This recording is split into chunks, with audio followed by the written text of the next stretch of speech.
Dear students, how are you? I expect you are well by the grace of Almighty Allah.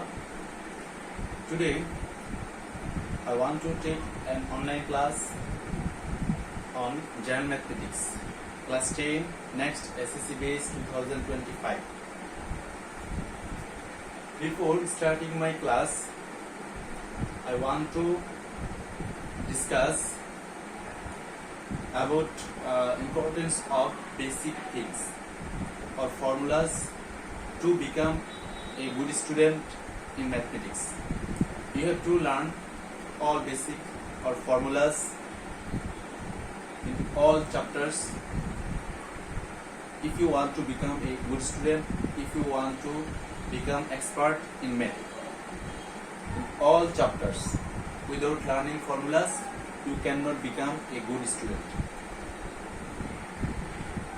At the beginning of my class, I want to discuss on basic things or formulas. প্রিয় শিক্ষার্থীবৃন্দ, বাংলা ভাষণে আমার online ক্লাসের অভিজ্ঞতা আজকে প্রথম দিন। আমি আজকে একটি শর্ট অনলাইন ক্লাসের মাধ্যমে তোমাদের পরিমিতির যে সূত্র, এই সূত্রগুলোর বিষয়ে গুরুত্বপূর্ণ সংক্ষিপ্ত আলোচনা করব এবং এই সূত্রগুলো তোমরা কিভাবে সহজে মনে রাখবা এবং কিভাবে অঙ্কে প্রয়োগ করবা সেই বিষয়ে আমি কিছু দিক নির্দেশনা দেব। এই সূত্রগুলো যত না গাণিতিক বিশ্লেষণমূলক হবে তার চেয়ে বেশি ব্যবহারিক, কিভাবে ব্যবহার করবা। Let's start.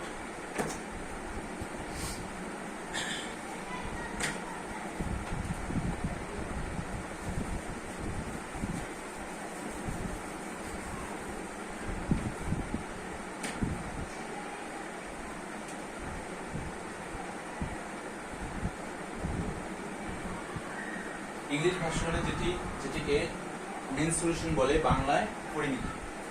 এখানে পরিমিতি বলতে আমরা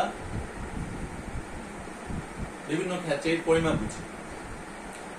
ক্লাস 10 এর পাঠ্য বইয়ে তোমরা নিঃসন্দেহে দেখেছো যেখানে 16.1 থেকে শুরু করে 16.4 পর্যন্ত মোট 4টি এক্সারসাইজ আছে।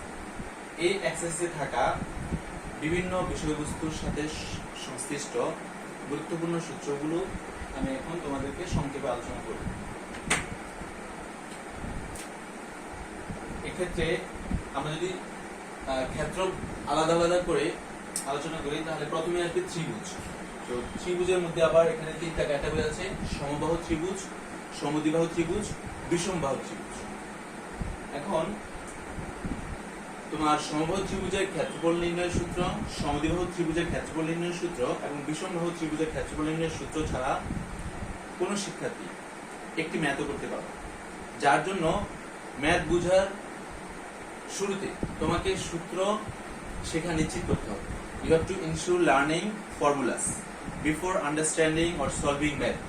Without learning formula, you cannot expect to learn or practice any math. তাই যদি বাংলায় বলি যে তুমি সূত্র না শিখে, বেসিক বিষয় না জেনে তুমি কোনো চ্যাপ্টারের কোনো ম্যাথ ভালোভাবে আয়ত্ত করতে পারবে না। ত্রিভুজের প্রথম সমবাহু ত্রিভুজের ক্ষেত্রফল।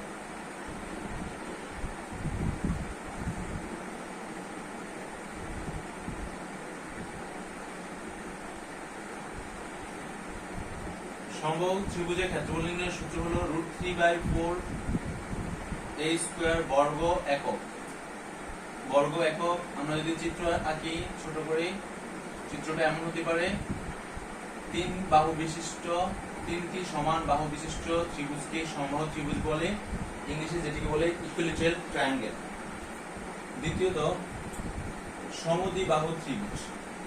নাম দেখে আমরা অনুমান করতে পারি যে ত্রিভুজের দুটি বাহু সমান, সেই ত্রিভুজকে সমদ্বিবাহু ত্রিভুজ বলে, যার ক্ষেত্রফল নির্ণয়ের সূত্র হলো b/4 √4 a square minus b square বর্গ একক।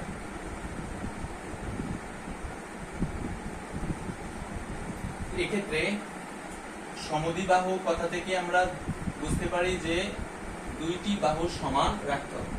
এই ক্ষেত্রে এ বি সি ত্রিভুজের এ বি এবং এসি যদি সমান বাহু বিশিষ্ট হয়, সেক্ষেত্রে বিসি ভূমি আমরা বি ধরতে পারি, এবং এ বি এসি দুই বাহুর সমান দৈর্ঘ্য বিশিষ্ট হলে আমরা b/4√4a² - b², এই সূত্রের আলোকে সমদ্বিবাহু ত্রিভুজ এবিসি এর ক্ষেত্রফল নির্ণয় করতে পারি। খুবই সহজ বিষয়। তৃতীয়ত, বিষমবাহু ত্রিভুজের ক্ষেত্রফল। বিষমবাহু ত্রিভুজ হলো যে ত্রিভুজের তিনটি বাহুই পরস্পর অসমান, অর্থাৎ কোনো বাহু সমান নয়, এই ধরনের ত্রিভুজকে আমরা বিষমবাহু ত্রিভুজ বলবো। ইংলিশ ভাষায় যেটিকে স্ক্যালিন ট্রায়াঙ্গেল বলে, এবং সমদ্বিবাহু ত্রিভুজ যাকে বলা হয় আইসোস্কেলস ট্রায়াঙ্গেল। বিষমবাহু ত্রিভুজের ক্ষেত্রফল নির্ণয়ের সূত্র হলো √s * s - a * s - b * s - c। √s * s - a * s - b * s - c। এখন প্রশ্ন আসতে পারে যে s টার মানে কি? s মানে হলো যে সমবাহু ও সমদ্বিবাহু ত্রিভুজের ক্ষেত্রে আমরা দেখেছি যে সমবাহু তিনটি বাহু সমান, প্রত্যেক বাহু দৈর্ঘ্য a ধরা হয়েছিল, √3/4a² ছিল তার সূত্র ক্ষেত্রফলের জন্য। সমদ্বিবাহু ত্রিভুজের দুটি বাহু সমান, এক্ষেত্রে আমরা একটি চিত্র এঁকে দেখিয়েছি যে এ বি আর এসি যদি দুটি সমান বাহু হয়, তাদের প্রত্যেকের দৈর্ঘ্য যদি a হয় এবং বিসি ভূমি হলে, সেক্ষেত্রে b/4√4a² - b², এই সূত্রের আলোকে আমরা সমদ্বিবাহু একটি ত্রিভুজের ক্ষেত্রফল নির্ণয় করতে পারি। তৃতীয়ত, বিষমবাহু ত্রিভুজের তিনটি বাহু পরস্পর অসমান হওয়াতে আমরা তিনটি বাহুকে যথাক্রমে এ বি সি তিনটি বাহুর দৈর্ঘ্য আমরা ধরব। এক্ষেত্রে এস এর মান আমরা কিভাবে বের করব? এস এর মান হলো এই বিষমবাহু ত্রিভুজের তিন বাহুর দৈর্ঘ্যের সমষ্টির অর্ধেক, আমরা যাকে অর্ধ পরিসীমা বলতে পারি। সো এস মানে হলো অর্ধ পরিসীমা। সো এবিসি ত্রিভুজের তিন বাহু যথাক্রমে এ বি সি দৈর্ঘ্য বিশিষ্ট হলে, সেক্ষেত্রে আমরা অর্ধ পরিসীমা এস এর মান a + b + c/2 এই সূত্রের আলোকে বের করব। অতঃপর আমরা বিষমবাহু ত্রিভুজের ক্ষেত্রফল নির্ণয়ের যে সূত্র √s * s - a * s - b * s - c, এই সূত্রে আমরা প্রত্যেক ক্ষেত্রে s এর জায়গায় প্রাপ্ত s এর মান বসাবো। অতঃপর এ বি সি তিনটি বাহুর দৈর্ঘ্যের জায়গায় প্রত্যেকটি বাহুর দৈর্ঘ্যের মান আমরা বসাবো, এবং সর্বশেষ এখানে হিসাবের ফলে যে মান আসবে সেটি হবে বিষমবাহু ত্রিভুজের ক্ষেত্রফল।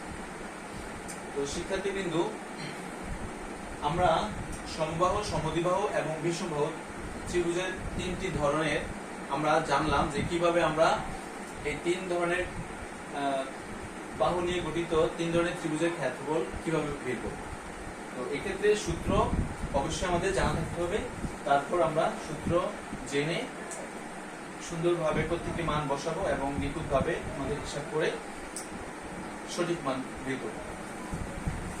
যাই হোক, এই পর্যায়ে আমি চতুর্ভুজের যে বিভিন্ন ধরন আছে সে সংক্রান্ত সূত্রগুলো নিয়ে ডিসকাস করব। নাও I am going to discuss on quadrilateral, different types of quadrilateral, rectangle, square, then parallelogram. আমরা আয়তক্ষেত্র প্রত্যেকই নাম জানি। আয়তক্ষেত্র একটি চতুর্ভুজ।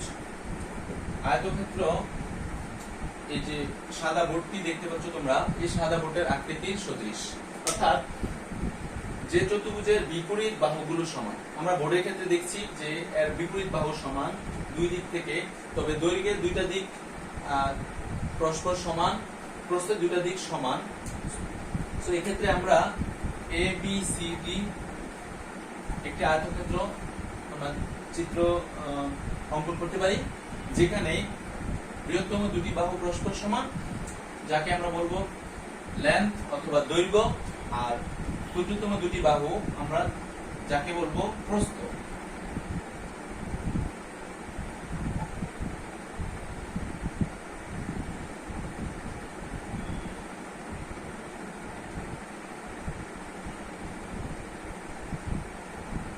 সো বিপরীত বাহু সমান এবং কোণগুলো পরস্পর সমকোণ, এই শর্তে একটি চতুর্ভুজকে আমরা আয়তক্ষেত্র বলতে পারি।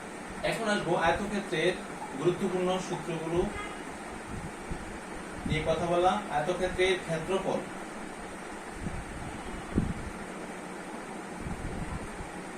আমরা প্রাইমারি লাইফ থেকেই আয়তক্ষেত্রের ক্ষেত্রফল, আয়তক্ষেত্রের পরিসীমা এই সূত্রগুলোর সাথে আমরা পরিচিত।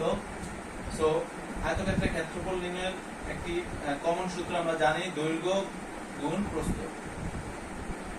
দৈর্ঘ্য গুণ প্রস্থ, এটা খুব সহজে আমরা মনে রাখতে পারি। তারপর আয়তক্ষেত্রের পরিসীমা,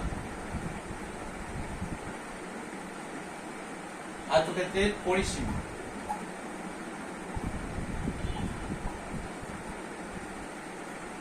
আমরা যদি বোর্ডটা লক্ষ্য করি, যেহেতু এই বোর্ডটি একটি আয়তক্ষেত্রের উদাহরণ, এখানে দৈর্ঘ্যের যেমন দুইটা দিক আছে, প্রস্থের দুইটা দিক আছে, টোটাল এখানে মোট 4টা দিক আছে।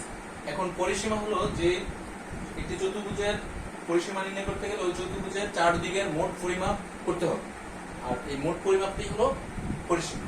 এক্ষেত্রে আয়তক্ষেত্রের পরিসীমা আমরা যদি দৈর্ঘ্যের দুইটা দিক, প্রস্থের দুইটা দিক একসাথে পরিমাপ করি, তখন সেক্ষেত্রে আমরা আয়তক্ষেত্রের পরিসীমা নির্ণয় করতে পারবো। সেই ক্ষেত্রে প্রযোজ্য সূত্র 2 ইনটু দৈর্ঘ্য প্লাস প্রস্থ, 2 ইনটু দৈর্ঘ্য প্লাস প্রস্থ।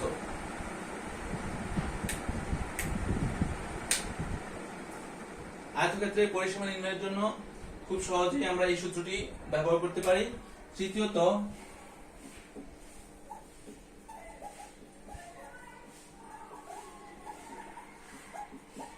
আয়তক্ষেত্রের কর্ণের দৈর্ঘ্য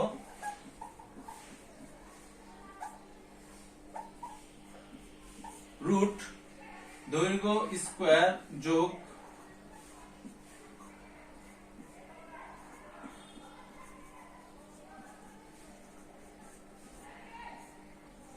প্রস্থ স্কয়ার, অর্থাৎ দৈর্ঘ্যের মানের বর্গ এর সাথে প্রস্থের মানের বর্গের যোগফলকে যদি আমরা রুট করি বা বর্গমূল করি, এর মধ্যে দিয়ে আমরা আয়তক্ষেত্রের কর্ণের মান বের করতে পারব, যেটিকে ইংলিশে বলে ডায়াগোনাল অফ এ রেক্টেঙ্গেল।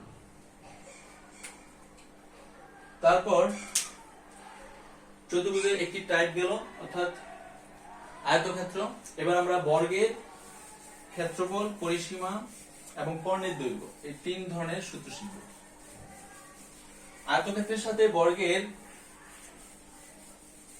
সাদৃশ্য আছে এবং বৈসাদৃশ্য আছে, অর্থাৎ সিমিলারিটি আছে এবং ডিফারেন্স আছে। সাদৃশ্য হলো, অর্থাৎ মিল হলো যে আয়তক্ষেত্রের যেমন 4টি কোণই সমকোণ, বর্গক্ষেত্রেরও 4টি কোণ সমকোণ। কিন্তু আয়তক্ষেত্রের বিপরীত বাহুগুলো সমান হলেও বর্গক্ষেত্রের 4টি বাহুই পরস্পর সমান, এটা আমরা জানি।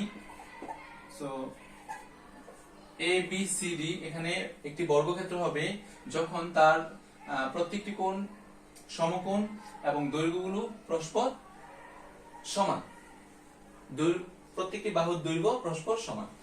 তো এখন আমরা বর্গক্ষেত্রের গুরুত্বপূর্ণ সূত্র শিখব। বর্গক্ষেত্রের ক্ষেত্রফল,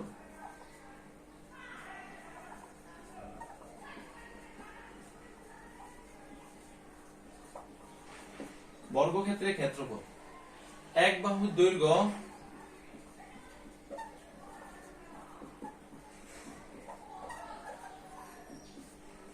হোল স্কয়ার। বর্গক্ষেত্রের যেহেতু 4টি বাহু সমান, এক্ষেত্রে দৈর্ঘ্য এবং প্রস্থ সেপারেটলি দেয়া থাকবে না, যার জন্য আমরা যে কোনো একটি বাহুর দৈর্ঘ্যকে শুধু বর্গ করে দেব। এক বাহুর দৈর্ঘ্যকে বর্গ করে দিলে প্রাপ্ত মানই হবে বর্গক্ষেত্রের ক্ষেত্রফল। এবার সেই বর্গক্ষেত্রের পরিসীমা,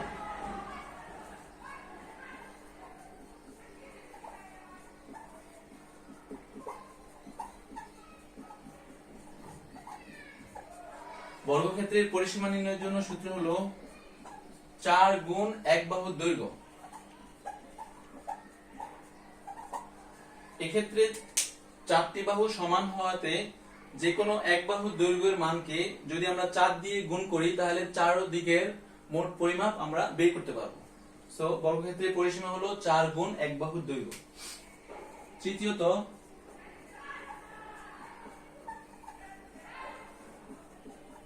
বর্গক্ষেত্রের কর্ণের দৈর্ঘ্য বা কর্ণ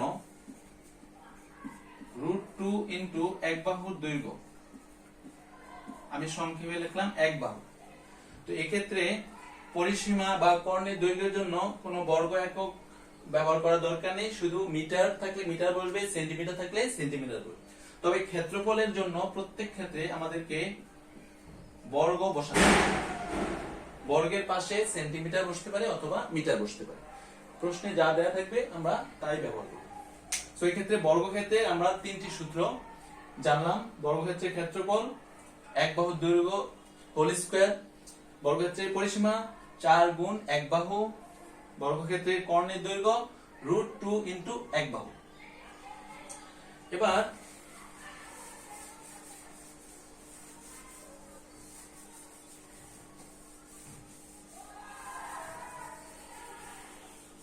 আমরা সামান্তরিকের ক্ষেত্রফল ও রম্বসের ক্ষেত্রফল জানব।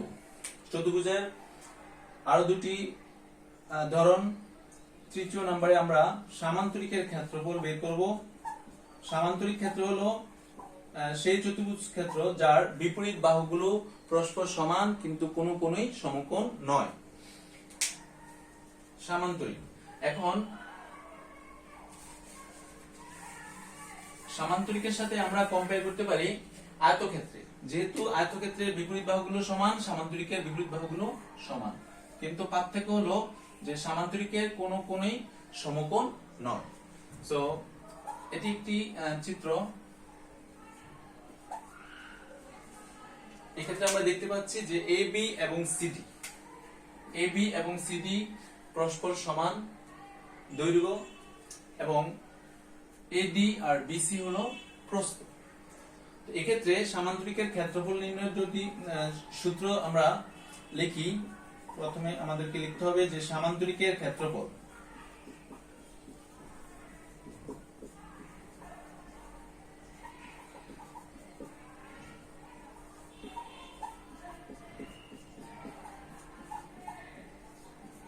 ভূমি গুণ উচ্চতা। সামান্তরিকের ক্ষেত্রফল নির্ণয়ের সূত্র হলো ভূমি গুণ উচ্চতা, বর্গ একক। শিক্ষার্থীরা দেখতে পাচ্ছ যে আমার খুব ভালো ম্যানেজমেন্ট না হলেও মোটামুটি একটি ক্লাস নেওয়া যায় সেরকম একটা ব্যবস্থা করেছি। তারপর সামান্তরিকের ক্ষেত্রফল প্রথম সূত্র, তারপরে সামান্তরিকের ক্ষেত্রফলের পরবর্তী সূত্র আমরা লিখবো এবার রম্বসের ক্ষেত্রফল। না 4 নম্বর দিতে পারি এটাকে, রম্বসের ক্ষেত্রফল।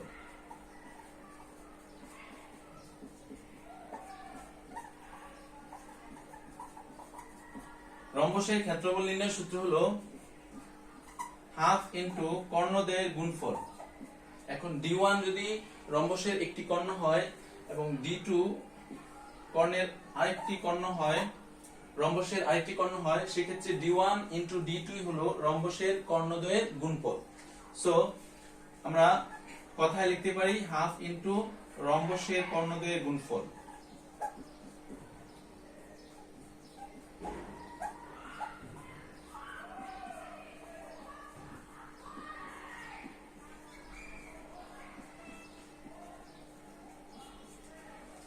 সো এক্ষেত্রে আমরা বর্গ একক লিখতে ভুল করব না। রম্বসের ক্ষেত্রফল নির্ণয়ের সূত্র হলো হাফ ইন্টু রম্বসের কর্ণদ্বয়ের গুণফল। সো আমরা চতুর্ভুজের 4টি ধরন, প্রথমে আয়তক্ষেত্র, তারপরে বর্গক্ষেত্র, তারপরে সামান্তরিক এবং সর্বশেষ রম্বস, এক্ষেত্রে প্রয়োজনীয় সূত্রগুলো নিয়ে আমরা ডিসকাস করলাম এবং আমরা অবশ্যই এই সূত্রগুলো শিখব। সূত্রগুলো শেখার পর আমরা যে কোনো ম্যাথ প্র্যাকটিস করতে গেলে আমরা খুব সহজেই সেই অঙ্কগুলো বুঝবো এবং আমাদের আয়ত্তে নেওয়া সম্ভব হবে। এই পর্যায়ে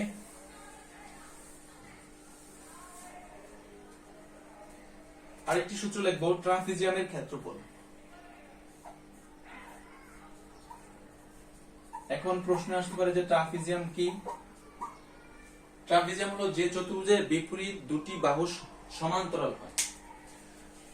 চতুর্ভুজ ক্ষেত্রের বিপরীত দুটি বাহু যদি সমান্তরাল হয় তাহলে সেক্ষেত্রে আমরা সেই চতুর্ভুজকে ট্রাপিজিয়াম বলতে পারি।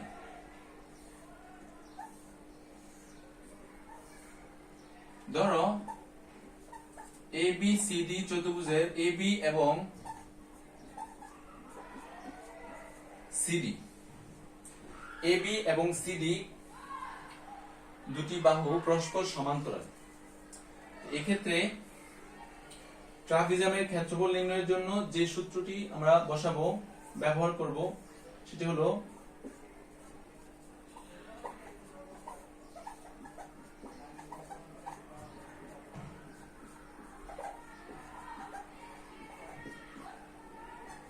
এখানে আমরা AB এবং CD কে দুটি সমান্তরাল বাহু হিসেবে দেখছি।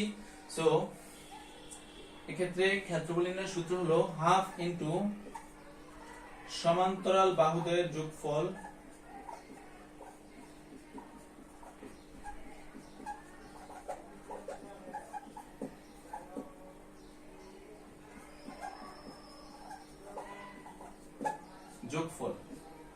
গুণ উচ্চতা। তো এক্ষেত্রে AB একটি সমান্তরাল বাহু, CD আরেকটি সমান্তরাল বাহু। তো সমান্তরাল বাহুদের যোগফল বলতে AB এবং CD বাহুর যোগফলকে বোঝায়। আর এক্ষেত্রে আমার উচ্চতার মান বের করে নিতে হবে। ট্রাপিজিয়ামের উচ্চতা h ধরা হলে সেক্ষেত্রে সমান্তরাল বাহুদের যোগফলের সাথে উচ্চতা গুণ করে তার মানের সাথে 1/2 গুণ করতে হবে অথবা 2 দিয়ে ভাগ করতে হবে। অর্থাৎ সমান্তরাল বাহুদের যোগফলের সাথে উচ্চতার গুণ করে প্রাপ্ত গুণফলের অর্ধেকই হবে ট্রাপিজিয়ামের ক্ষেত্রফল।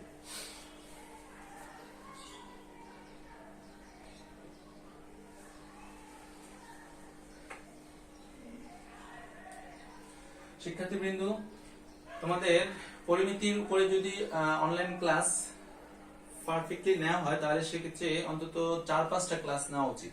তো আমি আজকে তোমাদেরকে ত্রিভুজ এবং চতুর্ভুজের বিভিন্ন প্রকার, যেমন ত্রিভুজ, সমবাহু ত্রিভুজ, সমদ্বিবাহু ত্রিভুজ, বিষমবাহু ত্রিভুজ এবং এদের প্রত্যেকের ক্ষেত্রফল নির্ণয়ের সূত্র, এর সাথে আরো অন্যান্য গুরুত্বপূর্ণ সূত্র, তারপরে চতুর্ভুজের যে 4টি প্রকার, আয়তক্ষেত্র, বর্গক্ষেত্র, সামান্তরিক, রম্বস, এদের প্রত্যেকের ক্ষেত্রফল এবং গুরুত্বপূর্ণ যে সূত্রগুলো, সেই সূত্রগুলো চিত্র আগে আমি তোমাদেরকে ডিসকাস করলাম তোমাদের উদ্দেশ্যে।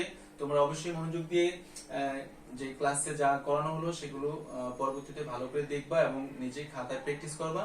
আশা করি তোমরা এর মাধ্যমে কিছুটা হলেও উপকৃত হবে।